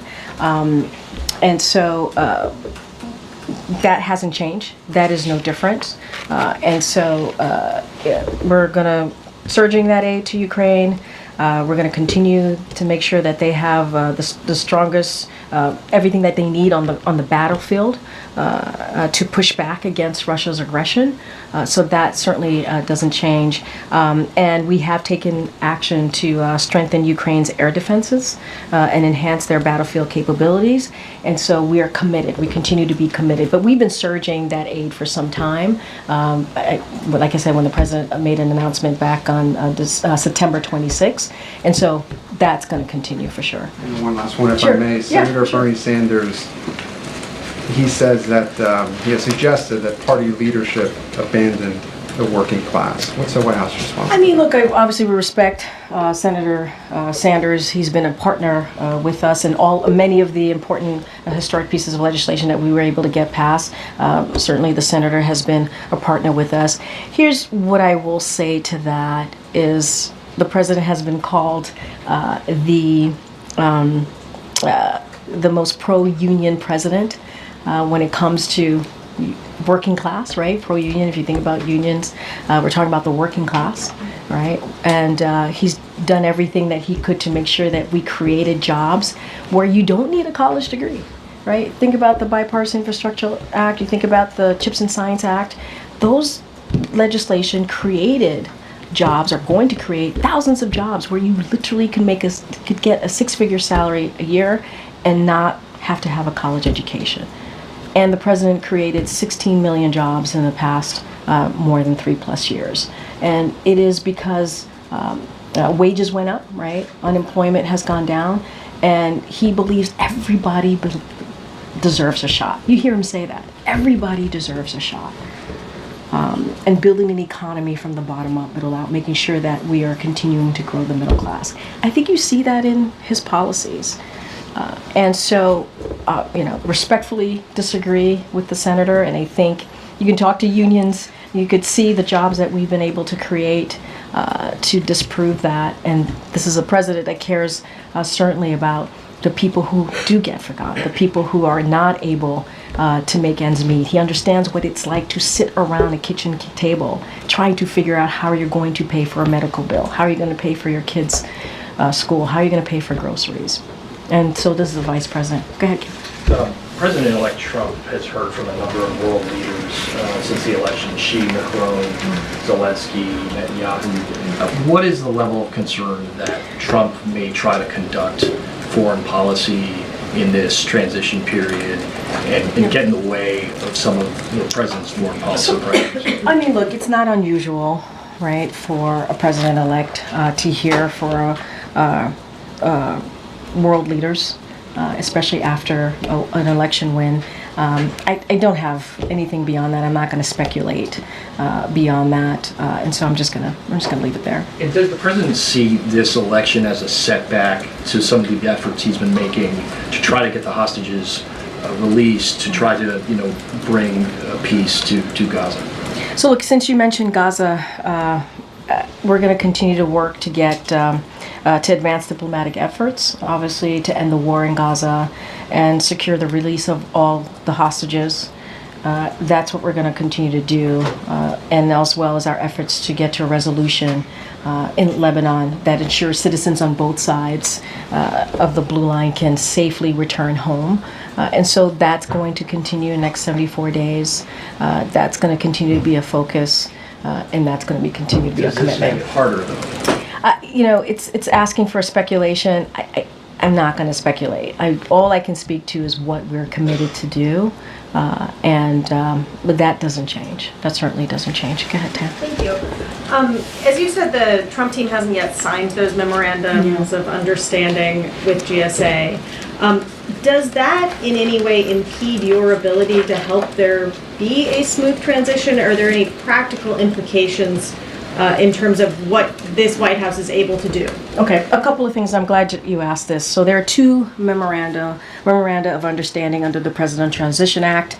The first one is the MOU that's with the GSA, which offers services like office space, equipment, and supplies. And then the second MOU is with the White House, which outlines access to agency employees, facilitates an information. So yesterday, the Chief of Staff here, Jeff Sines, reached out to Trump Vance transition co-chairs, that's Howard Lutnick and also Linda McMahon, to make clear our intention to lead an orderly transition and reiterate the role the agreements play in initiating transition activities. Zients, Jeff acknowledged the public comments in mid-October by co-chairs that they intend to execute on the MOUs, which both parties in the past transition have agreed to. So he stressed that the White House and the administration, we're ready to assist. They said that they were going to, and so we'll leave that to them. What happens if they don't get signed? I'm not going to get into hypotheticals from here. Anything now? I mean, look, we're here to assist. We want to have a peaceful transition of power. We want to make sure they have what they need. I laid out, there was a reason I wanted to lay out the two MOUs for folks to understand. And look, they said they have an intent to do so. We're going to leave it to them. That is really a question for them to answer. We are ready. We are prepared. We want this to work. And so we stand by that. And we heard from the president today, however, he did not take questions. We're hearing from you. We would like to hear from the president. It's traditional for the president to come out. It would be much easier to ask him, for instance, how he feels about the election. Sure. Are you going to make that happen? He will be looking forward to talking to all of you soon. And when that happens, we will let you know. You're talking about like a actual press conference? Press conference. Okay, we have 74 days. Go ahead, Dan. Thanks, Karine. Does President Biden... does President Biden fear for Ukraine's future after Donald Trump's victory, given that he's, talked about cutting aid, about pushing through a peace deal? Look, I've been pretty consistent the past couple of questions. I don't want to speculate what the administration is going to do or not do. I'm going to focus on today. I'm going to focus on the next 74 days. That's what I can speak to. As you've seen, this president, our allies and partners have rallied behind Ukraine, stood up to Putin's brutal invasion of Ukraine, building a coalition of more than 50 countries to make sure Ukraine had what it needed on the battlefield. And we're going to continue to do that. We're going to continue to surge assistance, support that they need to Ukraine so that they are able to defend their freedom and fight for their independence and protect themselves from Russia's aggression. That is what we're committed to. That's what we're going to continue to do. I'm just not going to stand here and speak to what the administration is going to do or not going to do, the upcoming administration. I'm going to ask you to speculate one more time about something else. On a related note, Vladimir Putin said today he was ready to talk to Donald Trump. Would that be a good idea, do you think? I'm just not going to speak to that. I mean, he's the president-elect. That's what the American people decided. I can speak to what we're going to do the next 74 days, our continued commitment to make sure that Ukraine has what it needs to beat back Putin's aggression. And that's what I'm going to speak to. Okay. Thanks, Karina. I have two questions on pardons. The first, does the president intend to pardon any administration officials or people that Trump has threatened with any sort of legal actions? He's got 74 days, as you mentioned. Yeah, I know pardons is going to be a big part of the questions that I get here over the next several weeks and couple of months that we have. I don't have anything to share or any thought process on pardons. Once we have something to share, we certainly will share that. Secondly, his son, Hunter, is also up for being sentenced next month. Does the president have any intention of pardoning him? We've been asked that question multiple times. Our answer stands, which is no. You mentioned 2 MOUs. Yeah. Can you give us a flavor of what might be subsequent MOUs that might be coming up?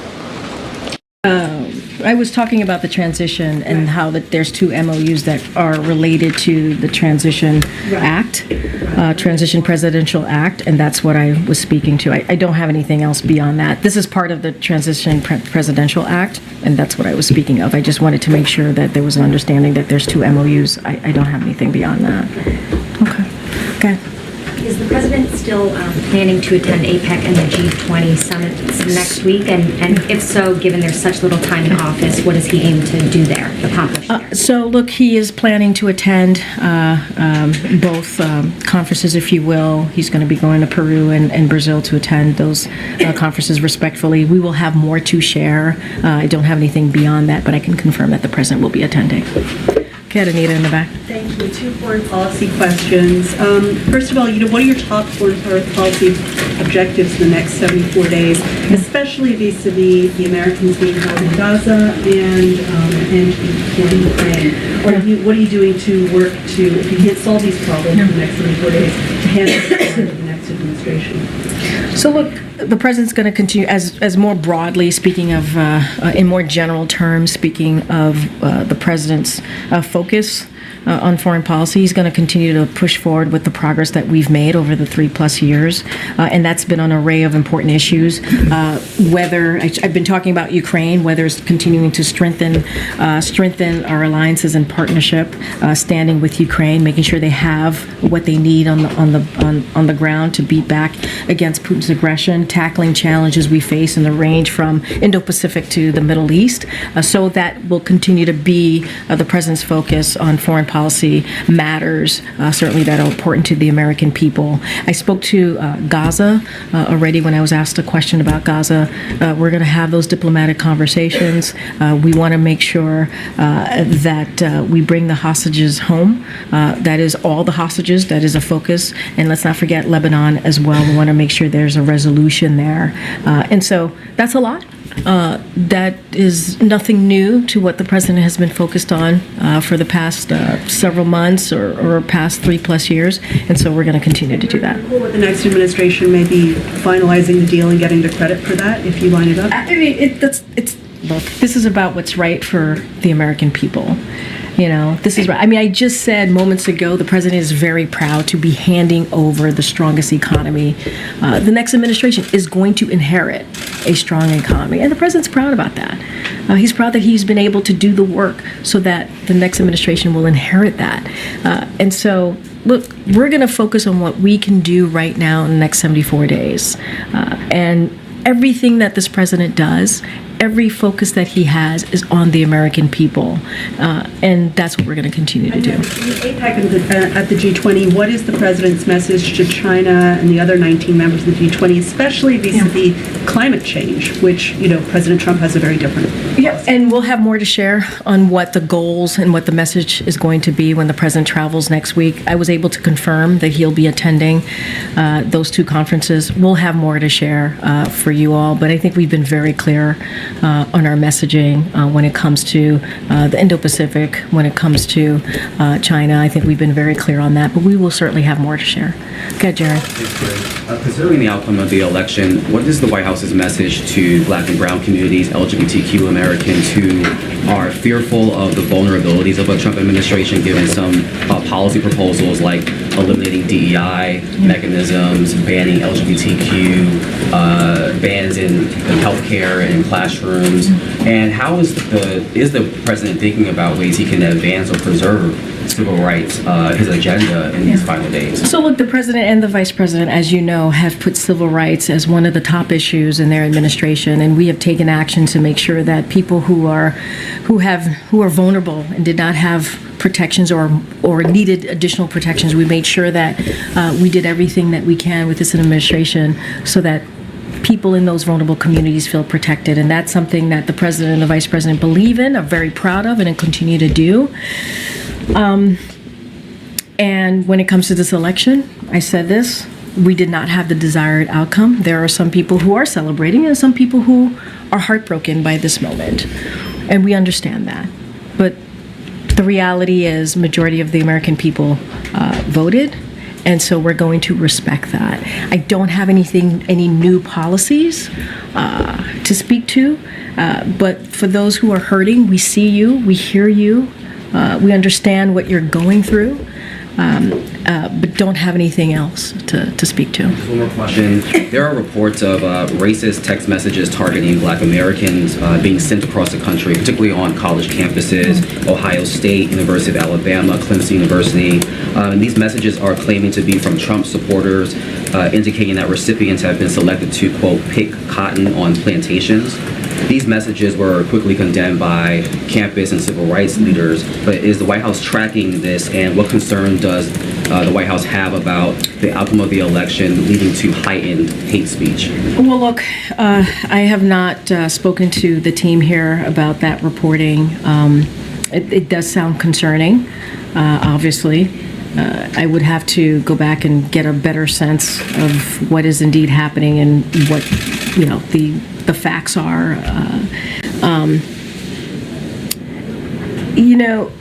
Just going to the broader question, it is important for every community to feel safe, to feel protected. That is something that this president has done and the vice president has done over the 3.5 years. We understand how vulnerable communities can feel, and it is important that we do that. And I think that's why in the next 74 days, the president wants to lead by example. That's why we keep talking about a peaceful transfer of power. That's why we keep talking about the importance of the election system and the results, because he believes it's important to, again, lead by example as president of the United States. And that's what we're going to do here. Again, I can't speak to the reportings directly. If it indeed is what's happening, it is concerning. And so let me talk to the team and get you a fuller answer. Okay, go ahead. What will Kamala focus on in next 74 days? And will she spoke with J.D. Vance? Oh, wait, I'm sorry, you're talking about the vice president? Yes. Okay. So I think I talked about what the administration, which obviously includes the vice president, what we're going to focus on the next 74 days. I will have more to share with you about a potential meeting with the vice president and the incoming vice president, J.D. Vance. Don't have anything to share with you at this time. Go ahead, Brian, in the back. Thanks a lot, Karine. Donald Trump had classified documents at Mar-a-Lago that he did not secure. Does the president have concerns about classified information being given to Donald Trump in the next 74 days as part of the transition, that Donald Trump would not take steps to protect that? Look, I'm going to leave it to ODNI to speak to whatever information, classified information. I'm not going to get into speculation from here, and just leave it there for now. Yeah, sure. President Biden invites Trump to the White House. Will he also invite the other living presidents? Will he invite Barack Obama, George W. Bush, and Bill Clinton to be there as well? I don't have anything beyond President Biden inviting the president-elect when they spoke recently. I don't have anything more. Obviously, when that meeting lands in the very near future, we will share that. The teams are working on it. I just don't have anything beyond the president inviting the president-elect. Go ahead, Phil. Thank you. First, a quick follow-up. Does the president still stand by his description of the former president, now president-elect, as an existential threat to democracy? I don't have anything else to share beyond what I said. The president believes, when he said it at the time, he believes he had an obligation to be honest with the American people. I laid out what people who, former staffers of the former president said. We're talking about John Kelly, former chief of staff. We're talking about the former defense secretary. They were very clear. And we also heard words that the president-elect said, enemy within, going after people who disagree with him. And so the president is always going to be very honest with the American people. I don't have anything else to share beyond that. Look, we are being very clear here, right? The outcome was not what we wanted. And the American people have made a decision, and we want to respect the decision that the American people have made, and we are going to make sure that the American people get what they deserve, which is a peaceful transfer of power. And we're going to continue to focus on issues that matter. We believe that matter to the American people in the next 74 days. So it sounds like his assessment hasn't changed. He was being honest. He has an obligation, and he was being honest with the American people, and he will continue to do so. A question about the peaceful transition. Sure. What is President Biden's message to career civil servants who will carry over into the next administration? Does President Biden believe that they should be fully cooperative as the next president seeks to put his agenda into action? Fully cooperative. Not slow things down. Oh, no, Republicans are Yeah, waste a lot of frustration. we're saying that we want a peaceful transition. We want an effective, efficient transition. That's what we're saying, and that's in the president's administration. Career, political. We want to make sure that that transition happens in an orderly way, and we're not looking to slow down anything. We want it to happen. That's what the American people deserve. This is not political here, folks. This is not about politics. This is about the right thing to do for the American people. They've made a decision, and we're respecting that. Thank you. Yeah, no problem. I don't know how much gets here. Are members of the Trump team traveling with the president and government officials to Lima to the APEC summit? I'm sorry. What's the? Are members of the Trump team traveling, or are they going to be in Lima? You're going to have to ask the Trump team. I can only speak for the president. Yeah. Good, Jackie. Thank you, Grant. Just to follow up on the pardon question, is a commutation also still off the table? For who are you talking about? Oh, no. I mean, we're not. That's not what we're going to do. So you had said on Air Force One that the president would not consider a commutation of his sentence. Yeah, you're saying that still stands? Okay, great. Yeah. And then I heard you earlier in the briefing talking about the pandemic's role in the outcome of this election. And it sounds like that is being looked at internally as potentially one of the causes of this outcome. But Richie Torres, the congressman, tweeted, Donald Trump has no greater friend than the far left, which has managed to alienate historic numbers of Latinos, blacks, Asians, and Jews from the Democratic Party with absurdities like defund the police or from the river to the sea or Latinx. Is the administration, campaign, the Democratic Party looking at the pandemic as the cause rather than, is that easier than looking in the mirror? Let's step back here. I think I've been, and the president and the vice president has been pretty clear in understanding that the American people have spoken and respecting that. I think we have tried to be incredibly respectful of what happened 2 nights ago. And we're going to continue to do that. And I'm not going to speak to every person in the Democratic Party who has an opinion or a thought. I'm just not. It is not something that I'm going to do. I talked about the political toll on incumbent parties around the world as a data point, right? As something that we have seen pretty consistently with G7 allies in this time. And obviously, one of the things that occurred was the pandemic.